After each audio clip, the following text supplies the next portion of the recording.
Hello and welcome to Moving Iron Podcast Market Rundown. Oh, sure.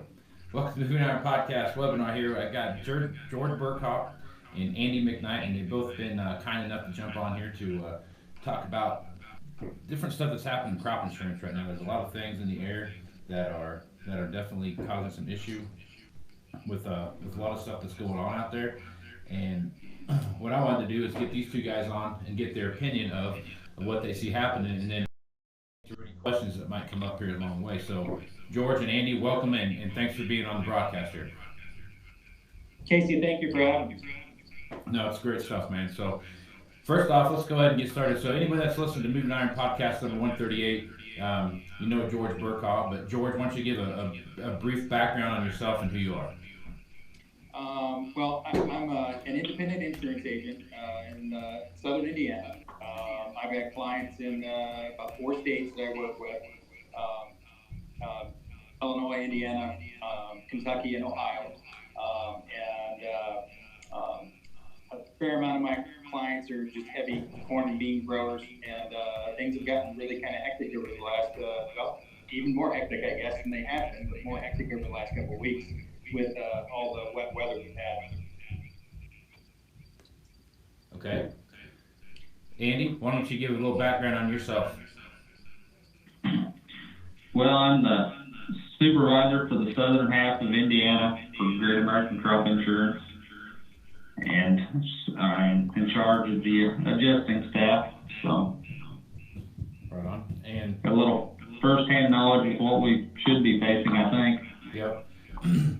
Definitely agree with that. You probably have a lot of stuff that's happening right now. So give a little, kind of give the background on a couple things. One, so now we're up against some important dates that we see happening right now, with June 5th being one and June 15th being another one. But before we started going, George, you had mentioned something about a relief bill, and you read the bill, and you thought that there were some misunderstandings and misconceptions out there about what was in that bill and what actually is going to take effect.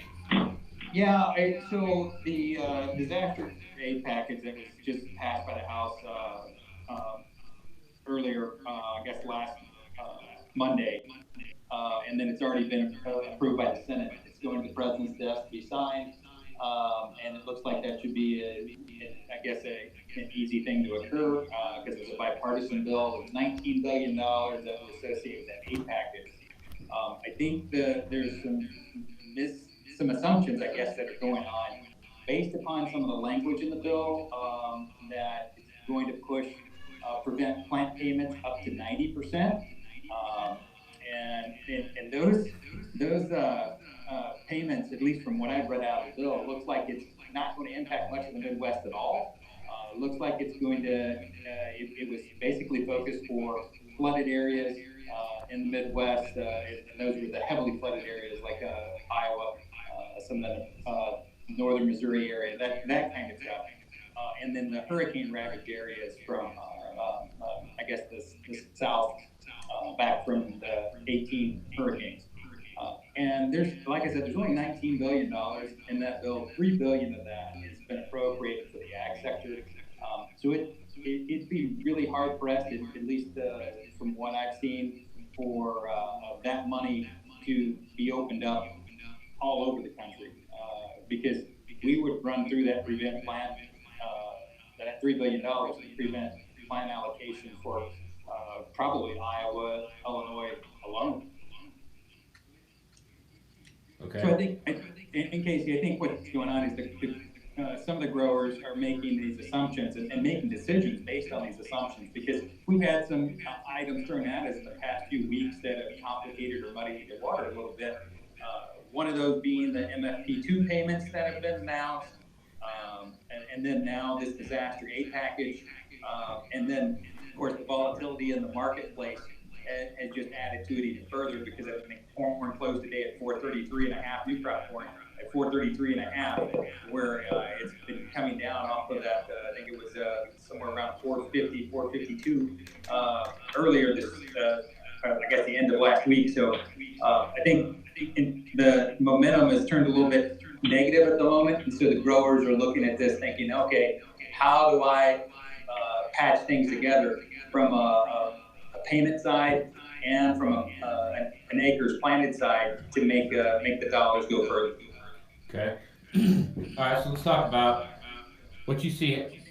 You know, Andy, kind of give me your perspective of what you see happening so far, and with these dates that you have coming up as an adjuster. What are you doing with customers right now to help them get ready for possibly maybe a decision needs to be made today, or a decision that might be made need to be made in 15 days, what or 10 days? I'm sorry. What are you seeing happening out there, and how do you see what are you, I guess, talking to your customers about?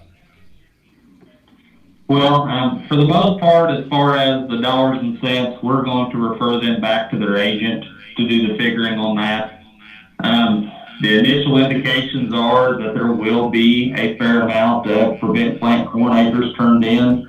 We won't start to receive those claims actually until tomorrow, but the early indication at this point is that there will be more claims than what we would consider normal by far. Okay. So what are some of the long term effects that you see throughout this growing season? I mean, George, you jump in here on this too. Right? There's the whole idea of prevent plant and then going back in and planting another crop, and it could, who knows what that might be. It might be soybeans, might be any number of things that you can plant for fall harvest. But as you look across the landscape and what you see, how are you addressing those customers as to make that decision? And is it more based on kind of where they're going to fall into that prevent plant thing, or is it more towards maybe moving out of some stuff with some dry weather coming our way? Well, Casey, I think the biggest item that we're doing right now is making sure the growers understand the rules, because the rules on prevent plant are incredibly important to making sure that you're able to get that 55% payment of the APH. And so I think a lot of growers are thinking, okay, if I go ahead and take my prevent plant corn, I file it, now, and then a week from now I can go put beans in the ground and have my PP payment on the corn, and then turn around and get my my beans in the ground and get my money from that side as well. And it doesn't work that way. So it's making sure that they understand what they can and cannot do and still receive their payments. Okay, so with this MFP payment like you talked about there, there's three different payments they come up with, and some of those payments are all revolving around whether or not we get a trade deal down with China or not, Mexico's in the mix now too. So the way I understand it, and the way you kind of explained it, is the first one's guaranteed, the next two are kind of up in the air, correct? And the first one's not necessarily guaranteed, okay. But as long as the trade war stays in play, that July, the first payment's supposed to come out the end of July, the first part of August. It's dependent upon FSA's ability to get their acreage reports processed, and then after that they're going to go straight into these MFP payments. And so as we move forward, those other two tranches, the November and then the January tranche, it's only guaranteed if we're still within a trade war at that point in time. Okay. So and with all of this, there's still the cap, that $125,000 per entity cap. So you hit that cap and you're pretty much done. But again, those payments are going to be stretched out into smaller allotments as you move forward. So I think the average we were looking at is somewhere around $47 an acre. And I think growers are excited about that. But my suggestion is take that $47 and divide it by 3, and that's what then you start adding those in those allotments. But it's kind of icing on the cake.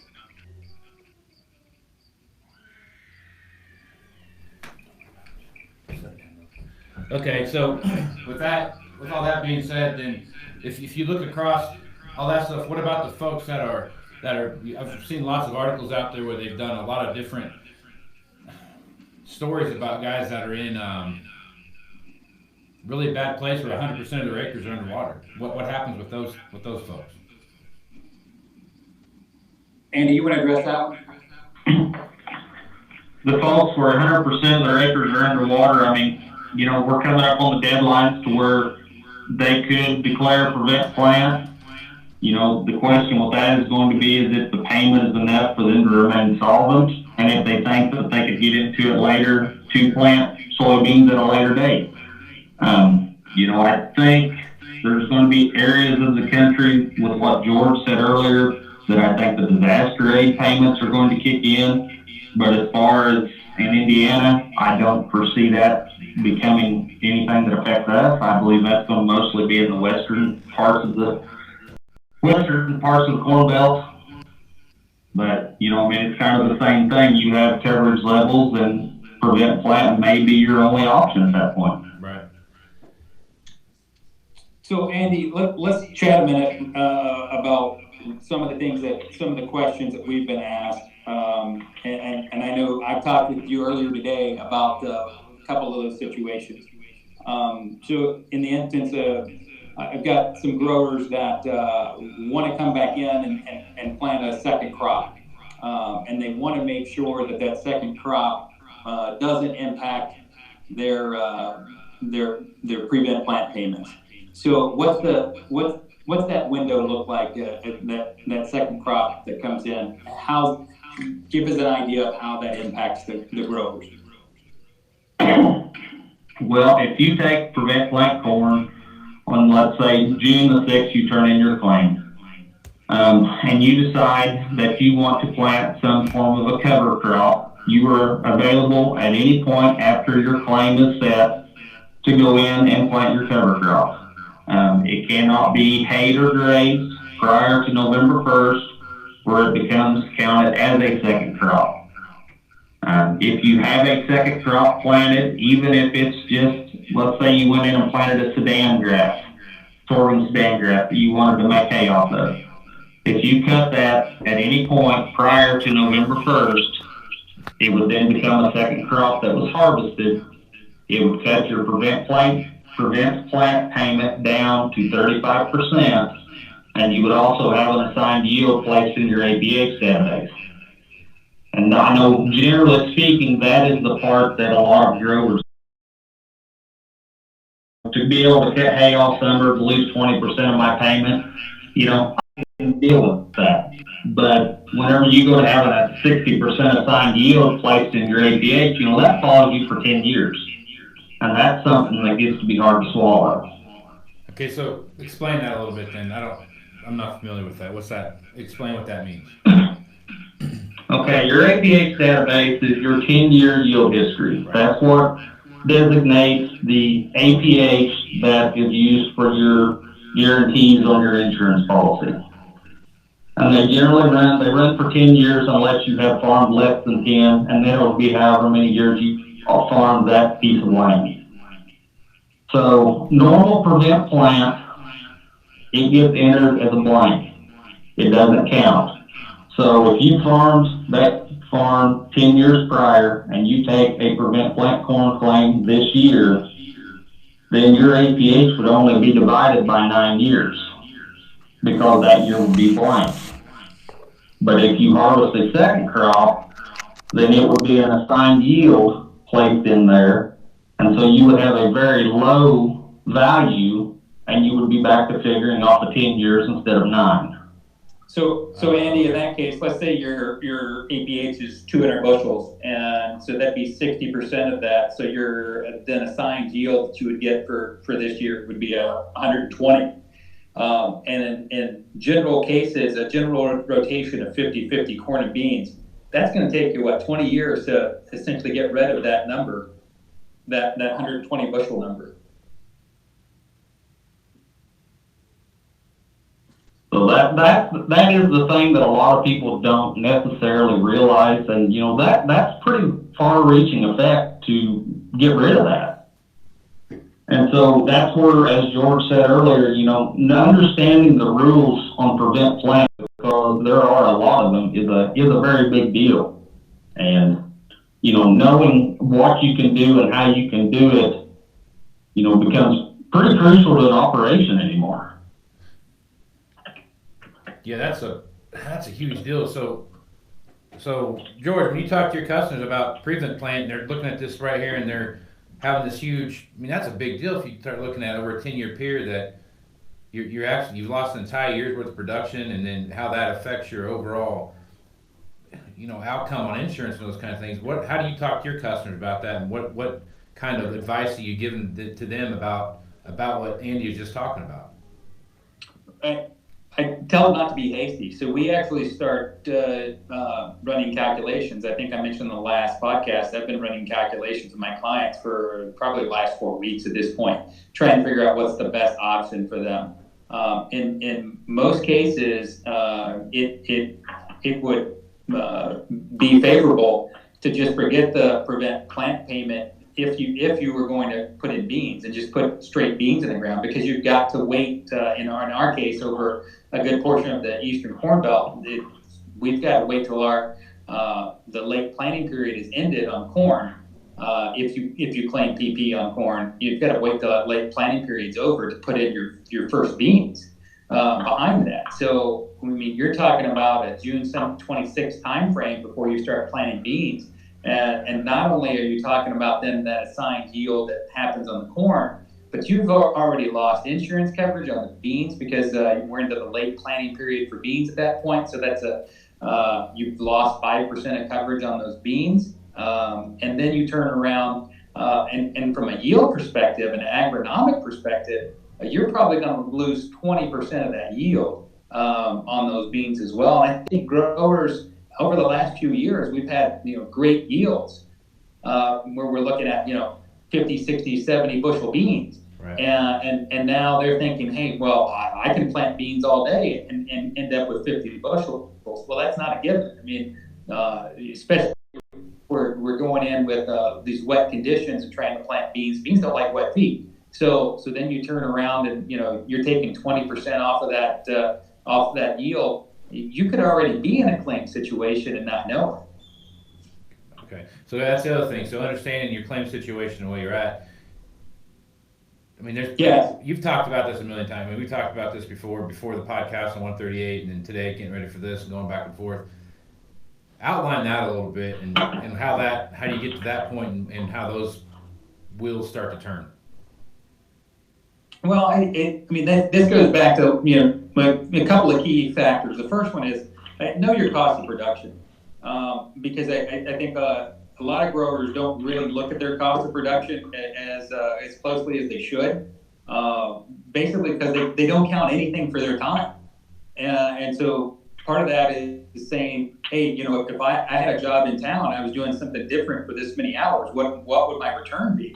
And if you're giving your time away for free and not counting that, that you've already gone a little backwards in the first place. But then secondly, they're not accounting for land rent. They're not accounting for all the input costs that go along with raising the crop.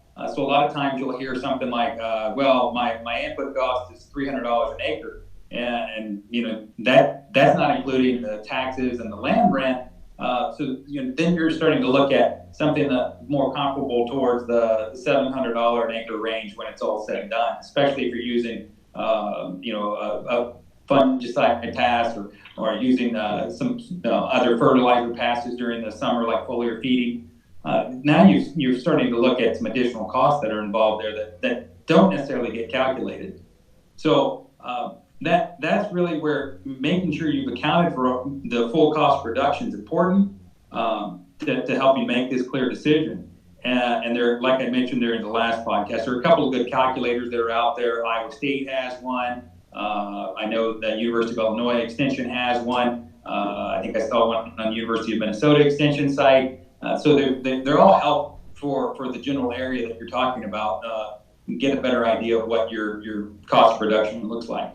Then as we move forward, it's the marketing piece will play a huge role, and that is knowing what your coverage looks like and then making action on those marketing items when available. So instead of waiting for that pie in the sky of $6 corn that you think is coming, it's making good decisions on the marketing side and utilizing that insurance to back it up. That's where you're going to stay profitable this year. It's I think I've heard millions of times that you can't go broke making a profit, and so that's going to be key this year. Instead of waiting for that big number to happen, that $6-7 number that some people are speculating about. It's hey, wait a minute, let's take some singles. Let's take this $5 that comes to us when it comes. I mean, you're seeing the volatility in the market, and I think this looks like it's something that's more technical than anything else. It's moving things back a little bit, and then we'll see this thing kind of take off.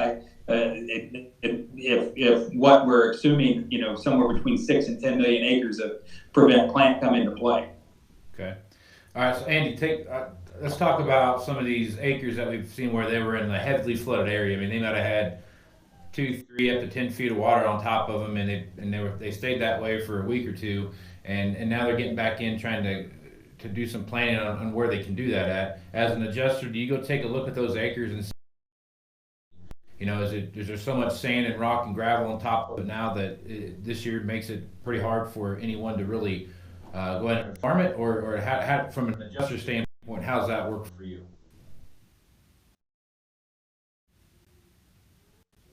So every prevent plant field has to be visually inspected. Okay. And so the adjusting staff will go, they will look at the fields, they will take pictures, they will fill out a prevent plant inspection form detailing what they're seeing. Let's say they've got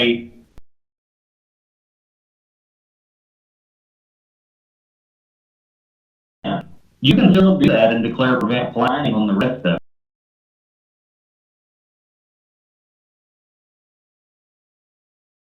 the unit acres or 20.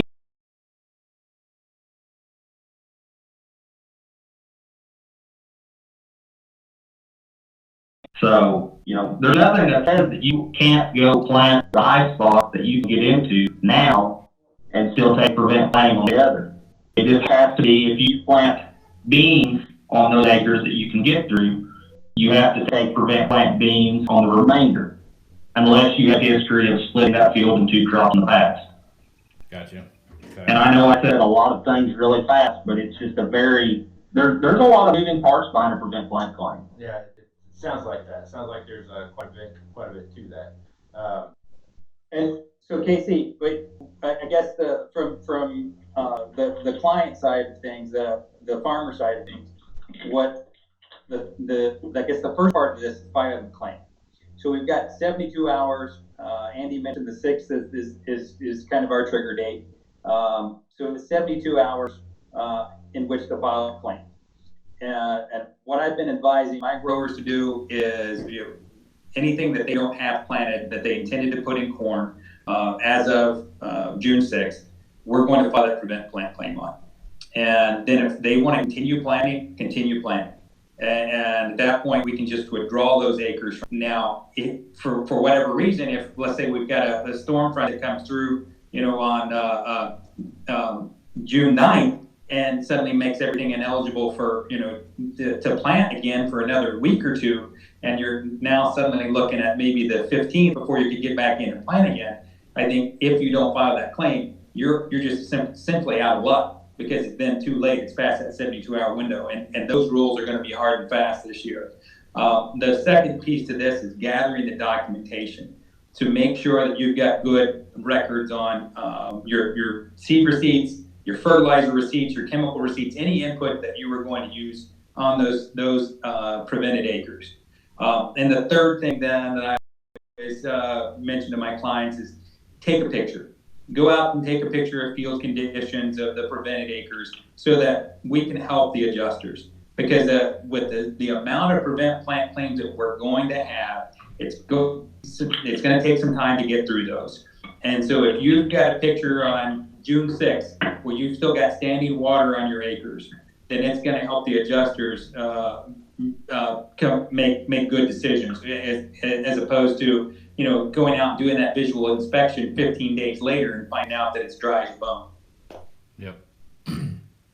Yep. Well, there's plenty of stuff going on here, guys. A lot of moving parts. I guess Andy, if Andy and George both kind of want both your pins on this, what's 1 or 2 things you're going to go out and tell everybody here between now and the 15th about the situation that we're in here with prevent plant and what. I mean, I guess every situation is kind of a one-off situation. So how are you going to go about providing that advice to each one of your customers? Well, I know from my perspective on the claims, the number one thing that I recommend, whether it be prevent plant, replant claims, harvest claims, whatever, if you even think you're going to have one, turn it in early. It's a whole lot easier for the adjusters to withdraw a claim that ends up not being payable than to try to pay a claim that was turned in late after the deadlines. So, I mean, from my perspective in claims, that's probably the number one recommendation that I make. Beyond that, just talk to your agents. If you have a claim and you've got an adjuster assigned, ask questions of your adjusters. We should be able to give you a lot of information as far as how the moving parts work, how to figure things, and then turn it back to the insurers and the agents to figure out what is the best fit for their operation. Because us as adjusters, we're not going to give you dollars and cents per se, but we're going to give you the tools to understand how it works and how to figure it. Okay. George? And from my side of things, the number one piece of advice would don't make assumptions. I mean, we've talked about plenty of rules just in this brief conversation that we've had that can really trip you up. So if you're a grower and you filed the claim and everything, you think you've done everything in your power to make sure everything goes smoothly, and then you make a misstep of planting too early. Because the dates are hard and fast. So if you plant your bean crop too early, then you suddenly find out, oh, wait a minute, it's gone from 55% down to 35%. Why is that? I did everything I was supposed to do. Make sure you make a phone call first and chat with your crop insurance agent to verify what you're going to do and make sure that you're doing everything that you possibly can to keep that claim eligible. Okay. One other question I had for you, I guess just popped in my head here. What about landowners and land that you rent and tenant relationship when it comes to this kind of stuff? How does that all work? And is that how do you have that conversation with your landlord and how is that going to affect the overall, I guess, move forward on whether these insurance options come into play? First off, I think again, those are conversations that you have with your landlord. So I do have a lot of I guess shared acres that I also cover both the tenant and the landlord as well. So it's making sure to have those conversations that if you're a grower, have those conversations with your landlord so they can know that the claim has been filed. Because when I file the claim, I'm filing it on both parties. I don't just file it separately on one and not on the other. And then that way it can give the landlord an idea of what's coming and how this all works. Because again, with all these moving parts, it's having that information to again make those good decisions and make sure you have the conversations, get things lined out before you do it. Because I don't like surprises. I know the growers don't like surprises, and the adjusters don't like surprises. Wow. And the one thing that I will add to that is if you have a tenant that files prevent plant corn, let's say, the landlord does not have an insurance policy, so he will not receive a prevent plant payment. If the landlord then decides to come in and plant soybeans, then that becomes a second crop for the tenant insurance as well. So then he all of a sudden has an assigned yield plus only 35% of his payment. Even though that tenant did not plant the crop, it's associated with that land. So if anybody comes behind him and plants the crop or harvest hay prior to November 1st, that then becomes a second crop that's held against him. Okay. Well, that's a big deal there. That makes a pretty big difference right there. Wow. Okay. All right. That makes a big deal. All right, guys. Well, I think we've covered it here pretty well. Had a lot of people listening here, but didn't have many people with any questions. So, good information. George, Andy, I appreciate you guys being on. Andy, if folks want to reach out to you and ask you some questions, how would they do that? Oh, you could. My email address would be W McKnight, McKnight, the number 2 at GAIG.com. GAIG.com. Okay. And George, how would they reach out to you if they have any questions for you? My email address, it's George, my first name, at big crop, CROP.ag, AG. Right on. Well, guys, I appreciate you being on, and a lot of good information here. Questions for either any of our two guests, make sure you reach out and ask them what they've got here. And guys, again, appreciate you being on, and we will catch you down the road. All right, Casey, thank you much. Sounds good. Thank you. Thank you.